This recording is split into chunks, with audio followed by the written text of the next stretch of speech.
Navbatdagi obyektimizga Portage kompaniyasini PV330 avtomatikasini o'rnatdik. Avtomatikamiz 24 volt ishlaydi. Juda sifatli avtomatika. Ishlarimiz ham bitdi, ishimiz ham juda sifatli chiqdi. Ustalarimiz juda chiroyli va mustahkam, akkuratniy qilib o'rnatib berishdi. Uyda xonadonning egasi uyini remont qilayotgan ekan, fasad qismini. Shu fasad qismi remont bo'lishidan oldin bizani chaqirib shu avtomatikani o'rnatib beringlar dedi.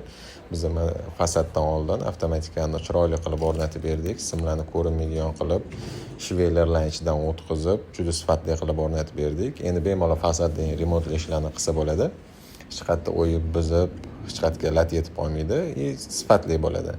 Avtomatikamizni yana zo'r taraflari ichkariga ochiladi. Sensor, препятствие funksiya, pultlar, удаленный достуp, telefon orqali boshqarish imkoniyatlari, skoroustlarni baland-past qilish, препятствие funksiyalarini yoqish, o'chirish, 6 xil rejimi.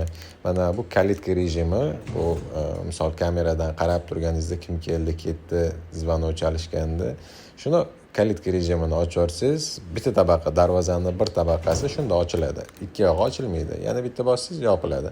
Bu yuk bilan mashinadan tushirmoqchi bo'lsangiz, nimadir mashinani bagajiga ortmoqchi bo'lsangiz, darvozaning ikki yog'ini ochib o'tirmaysiz-da, bitta tabaqasini ochib beradi. Bu kalitka rejimi hisoblanadi.